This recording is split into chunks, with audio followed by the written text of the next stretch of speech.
आउज़ुबिल्लाहिमिनश्शैतानिर्रजीम बिस्मिल्लाहिर्रहमानिर्रहीम अस्सलाम वालेकुम to my all viewer. Lecture number 12 के साथ आपकी खिदमत में हाजिर हूँ।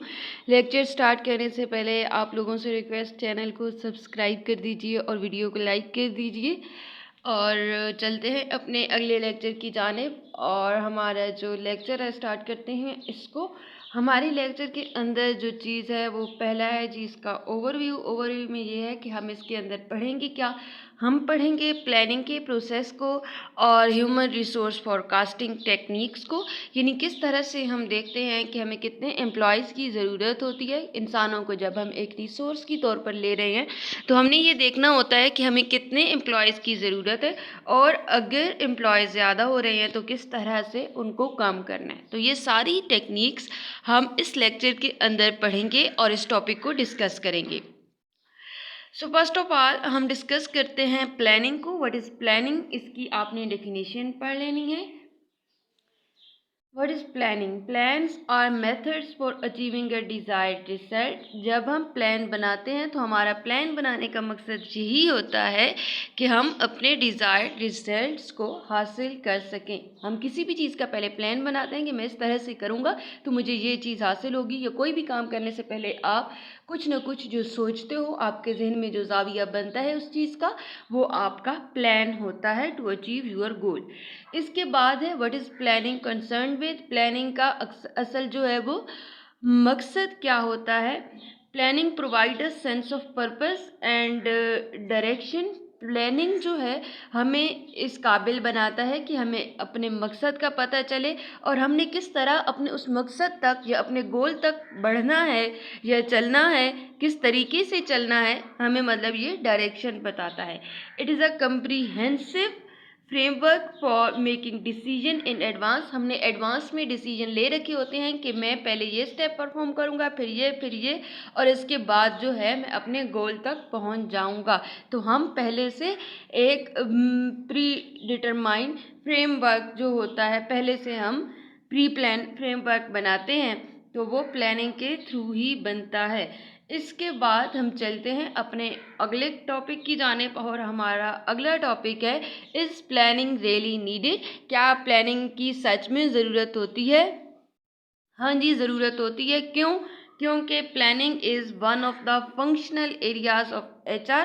ह्यूमन रिसोर्स का ये फंक्शनल एरियाज़ जो है उनमें इसको जाना जाता है। तो ये आपका MCQs भी आ जाता है कि what is the functional area of HR। तो आपको पता होना चाहिए कि planning is one of the functional areas of HR। इसके बाद हम चलते हैं अपने अगले टॉपिक की जानिब, और हमारे अगले टॉपिक में है strategies and the human resource planning process. इसका आप में क्वेश्चन भी आपके पास आ सकता है कि आप इसका डिफरेंस बताएं, या फिर आपके पास इसकी डेफिनेशन आ सकती हैं कि what is strategic planning. Strategic planning is the process by which top management. Strategic planning क्या है? एक प्रोसेस है, इसमें क्या होता है, by which top management determines overall organisational purposes your purpose. इसमें हमारी जो टॉप मैनेजमेंट होती है वो देखती है कि हमारा मेन पर्पस क्या है, ओवरऑल एंड ऑब्जेक्टिव, और हमारे और मकासद क्या हैं, और हमें किस तरह से इन्हें अचीव करना है। मकसद का पता चला, ऑब्जेक्टिव का पता चला, और उसके बाद उनको किस तरह से हमने अचीव करना है, तो ये होती है स्ट्रेटजिक प्लानिंग, जिसमें हम एक स्ट्रेटजी जो है उसको सोचते हैं। इसके बाद हमारे पास है HRP।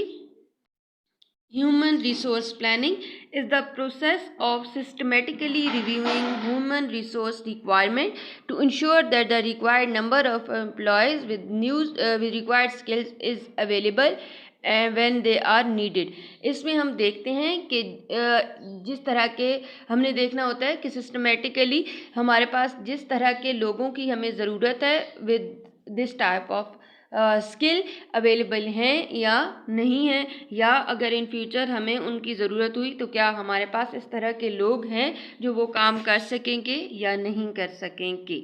इसके बाद ह्यूमन रिसोर्स प्लानिंग के कंपोनेंट हैं।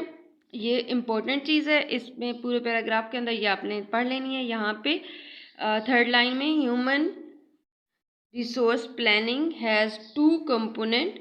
इसके टू कंपोनेंट हैं, and the first one is human resource planning has two component. इसमें रिक्वायरमेंट एंड अवेलेबिलिटी है, और इसके बाद हमारे पास आता है forecasting human resource requirement involve.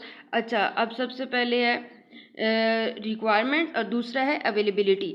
अब हम अपने पहले को डिफाइन करें अगर कि हमारे पास रिक्वायरमेंट क्या है, तो फोरकास्टिंग ह्यूमन रिसोर्स रिक्वायरमेंट इस बात का अंदाज़ा लगाना कि इंसानों की कौन सी ज़रूरियात हो सकती हैं। इसमें हमारे पास आता है involving determining the number and type of employees needed bye skill level and location. किस एरिया के या किस एरिया में हमें उन लोगों को हायर करना है और किस तरह की उन्हें स्किल चाहिए होती है, ये हमारे पास आता है रिक्वायरमेंट। जिस तरह की हमारी रिक्वायरमेंट है उस हिसाब से हमने लोगों को रखना होता है। इसके बाद हमारे पास है availability. In order to forecast availability, अगर हमने अवेलेबिलिटी को फोरकास्ट करना है, the human resource manager look to both internal resources, कि अगर उसने मतलब देखना है ना कि हमारे पास जो जिस तरह के हमें लोग चाहिए, हमने पहले रिक्वायरमेंट को फोरकास्ट कर लिया, जांच लिया किस तरह की रिक्वायरमेंट है, फिर हमने देखना है कि क्या हमारे पास वो लोग अवेलेबल हैं या नहीं है। अगर नहीं है तो फिर हमें वो ढूंढने होते हैं, और अगर हैं तो वेल एंड गुड। तो इसमें हम इंटरनल सोर्सेज को भी इस्तेमाल करते हैं और एक्सटर्नल सोर्सेज को। तो ये दो चीज़ें हैं, ये आपने अच्छे तरीके से जहन में रखनी है कि ह्यूमन रिसोर्स प्लानिंग के दो कंपोनेंट हैं, और उन कंपोनेंट को फिर आगे आपको डिफाइन करना भी आता हो। इसमें से एमसीक्यूज भी आ सकता है और आपका शॉर्ट क्वेश्चन भी आ सकता है। इस पूरे पैराग्राफ में यही चीज़ इंपॉर्टेंट थी। चलते हैं अपने अगले टॉपिक की जानिब, और ऑब्जेक्टिव क्या है ह्यूमन रिसोर्स प्लानिंग का, अगले टॉपिक में है। ऑब्जेक्टिव ये कि enable organisation, human resource planning enable मतलब इस काबिल बनाती है ऑर्गेनाइजेशन को to anticipate their future. Anticipate का मतलब होता है प्रिडिक्ट करना फ्यूचर एचआर नीड, कि कितने लोग हमें फ्यूचर में चाहिए होंगे, और to identify practices that will help to meet these needs या दोज नीड्स, कि किस तरह के स्किल्स चाहिए होंगी और काम के लिहाज से कौन कौन से काम उनको आने चाहिए, और जिनकी वजह से हमारी अगली ज़रूरियात फ्यूचर की जो हैं वो पूरी हो सकेंगी। एंटिसिपेट का मतलब होता है प्रिडिक्शन देना या प्रिडिक्ट करना। इसके बाद हमारे पास आता है बेनिफिट क्या हैं एचआर प्लानिंग के। तो बेनिफिट ये हैं कि it helps in planning job assignment में हेल्प करता है। इसके बाद helps cope with fluctuation in staffing, मतलब डील करने में अप्स एंड डाउन जब आ जाते हैं स्टाफिंग में, मतलब कभी हमारे पास बहुत ज़्यादा एम्प्लॉयज़ आ जाते हैं और हो जाते हैं, और कभी हमारे पास एम्प्लॉयज़ कम हैं तो हमें उनको ढूंढना होता है। तो ये चीज़ हमारे पास आती है फ्लक्चुएशन में। और फ्लक्चुएशन एम्प्लॉयज़ को लेकर अप्स एंड डाउन है, नंबर ऑफ़ एम्प्लॉयज़, तो उसको जब हम इंक्रीज़ हो गया तो क्या करना है, और जब डिक्रीज़ हो गए तो क्या करना है। इसके बाद आइडेंटिफाइज रिक्रूटिंग नीड्स, यानी कि जब हमने लोगों को हायर करना है तो उसके लिहाज से ज़रूरियात को देखना, और हायर करने के मेथड्स को देखना। तो ये सारा कुछ हमें बेनिफिट मिलता है एचआर प्लानिंग के ज़रिए, क्योंकि हम इसमें पहले से प्लान कर लेते हैं चीज़ों को। प्रोवाइड अदर यूज़फुल इन्फॉर्मेशन, और इसके अलावा और भी यूज़फुल इन्फॉर्मेशन जो है वो हमें एचआर जो है वो प्रोवाइड करता है। अब चलते हैं अपने अगले टॉपिक की जानिब, और ये है कि planning includes forecasting.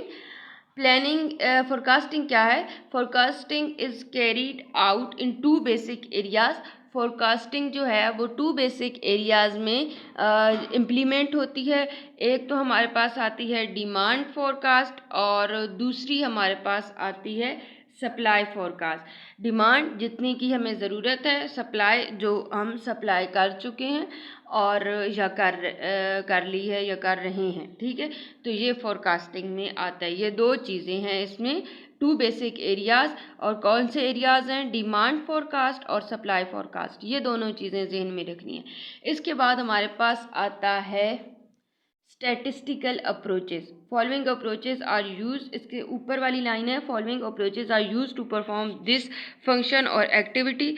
Planning include forecasting, हमने पहले पढ़ा। तो फोरकास्टिंग में कौन कौन सी अप्रोचेज आती हैं? तो पहली हमारे पास आती है स्टैटिस्टिकल अप्रोच। स्टैटिस्टिकल अप्रोच की आगे 3 किस्में हैं, ट्रेंड एनालिसिस और रेशो एनालिसिस और रेग्रेशन एनालिसिस। हमारे पास सबसे पहले हम पढ़ते हैं अपना ट्रेंड एनालिसिस। तो ट्रेंड एनालिसिस क्या होता है, यहाँ पे इसकी डेफिनेशन नहीं दी हुई, लेकिन मैं आपको बताती हूँ कि ट्रेंड एनालिसिस जो होता है वो यूज्ड होता है प्रिडिक्ट करने के लिए फ्यूचर में जो इवेंट होने हैं या हो सकते हैं उनके लिहाज से ये होता है, मतलब ये प्रिडिक्ट करता है फ्यूचर इवेंट को। ये हमारे पास आता है ट्रेंड एनालिसिस। इसके बाद हमारे पास आता है रेशियो एनालिसिस। तो what is ratio analysis? Ratio analysis is used to evaluate a number of issues with an entity such as the liquidity, efficiency of operation and profitability। ठीक हो गया। इसके बाद हमारा अगला दिया हुआ है रेग्रेशन एनालिसिस। रेग्रेशन एनालिसिस ये है स्टैटिस्टिकल मॉडलिंग है और ये एक मेथड है या एक आप कह रहे हो एक वे है, मैथमेटिकली हम सॉर्ट करते हैं, sorting out a series of variable. वो यूज़ इट, हम इसको मतलब इस्तेमाल करते हैं to determine which variables have an impact and how they relate to another. इसमें हमने देखना होता है रिग्रेशन में कि कौन से एलिमेंट है जिनका आपस में ताल्लुक़ है और वो एलिमेंट किस तरह से एक दूसरे के ऊपर असरअंदाज होंगे। ये 3 चीज़ें हैं, आपके समझाने के लिए मैंने एक्सप्लेन की, ये आपने अच्छे तरीके से जहन नशीन कर लेनी है। क्योंकि मैंने समझाया, पता है क्यों? क्योंकि एमसीक्यूज़ हमेशा हमारे कॉन्सेप्चुअल बेस आते हैं, तो बंदे को पता ही ना हो कि ट्रेंड एनालिसिस है क्या, रेशियो एनालिसिस है क्या, मैं ऊपर ऊपर से पढ़ा दूँ तो फ़ायदा कोई नहीं है। इसके बाद आते हैं जजमेंटल मेथड। जजमेंटल मेथड में आता है मैनेजरल जजमेंट। ठीक हो गया। इसके बाद है फोरकास्टिंग इन्वॉल्व्स 2 एक्टिविटीज़। फोरकास्टिंग के अंदर 2 एक्टिविटीज़ होती हैं। इसमें 2 एक्टिविटीज़ कौन सी हैं, ये भी क्वेश्चन के लिहाज से, शॉर्ट क्वेश्चन के लिहाज से इम्पोर्टेंट है। Monitoring current HR programme and personnel staffing levels and investigating future HR needs and concern. इसके बाद हमारे पास आता है फोरकास्टिंग ह्यूमन रिसोर्स रिक्वायरमेंट। इसमें क्या है कि requirement forecast is an estimate of the number of kinds of employee the organization will need at future does in order to realize its goal, future dates in order to realize its goal। तो organization estimate लगाती है कि कितने अफराद की उसे in future काम के लिए ज़रूरत होगी और कितने उसके पास हैं। तो ये हमारे पास ह्यूमन रिसोर्स रिक्वायरमेंट की फोरकास्टिंग होती है। अब इसकी आगे टाइप्स हैं, तो आपने इनको भी अच्छे से कर लेना है। तो हमारे पास सबसे पहले आती है ज़ीरो बेस। और ज़ीरो बेस में क्या होता है, इस मेथड के अंदर ऑर्गेनाइजेशन करंट लेवल और एम्प्लॉय को देखती है स्टार्टिंग लेवल से, और फिर देखती है कि जितने हमारे पास अब इतना काम है तो इतने अफराद हैं, और अगर हमारा काम इससे डबल होता है तो मतलब हमारे पास डबल एम्प्लॉयज़ की ज़रूरत होगी। तो करंट एम्प्लॉयज़ को देखकर वो फ्यूचर में कितने ज़रूरत होगी उनको प्रिडिक्ट करती है, और इसको हम कहते हैं ज़ीरो बेस्ड फोरकास्टिंग। इसके बाद आती है bottom up approach. Bottom up approach क्या है? दिस मेथड, ये जो हमारे पास मेथड है ना फोरकास्टिंग मेथड, इसमें हम क्या कहते हैं, हर सक्सेसिव लेवल ऑफ ऑर्गेनाइजेशन जो है starting with the lowest employee requirement in order to ultimately provide an aggregate forecast of employment needs. इसमें हम देखते हैं एम्प्लॉयमेंट्स की रिक्वायरमेंट्स को और एम्प्लॉयज़ को, मतलब हर लेवल पे सक्सेसिव लेवल का यही मतलब है। और उसके बाद एग्रीगेट फोरकास्ट यानी कि एक मजमूई फोरकास्ट एम्प्लॉयमेंट की नीड्स के लिहाज से पेश करते हैं। इसके बाद है यूज़ ऑफ मैथमेटिकल मॉडल।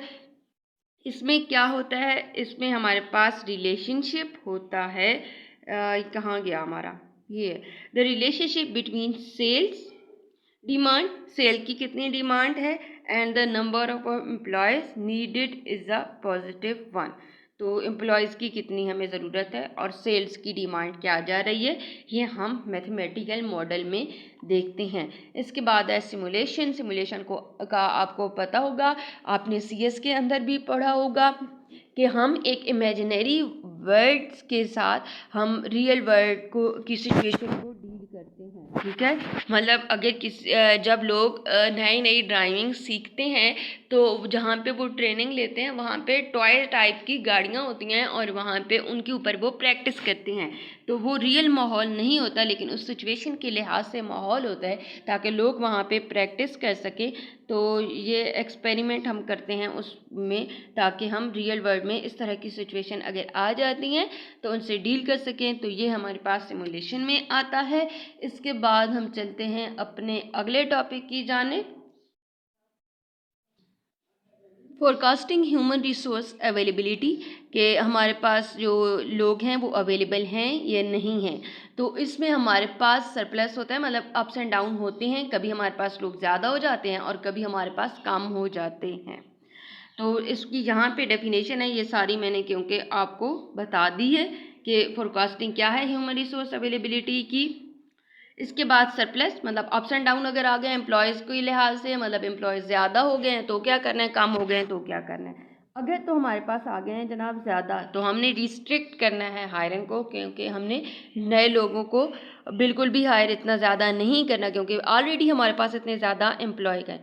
इसके बाद रिड्यूस कर दें आवर्स को, अगर आपके पास ज़्यादा एम्प्लॉय हैं, और अर्ली रिटायरमेंट कर दें और ले ऑफ कर दें, तो भी हम इस सिचुएशन जो है इससे निकल सकते हैं।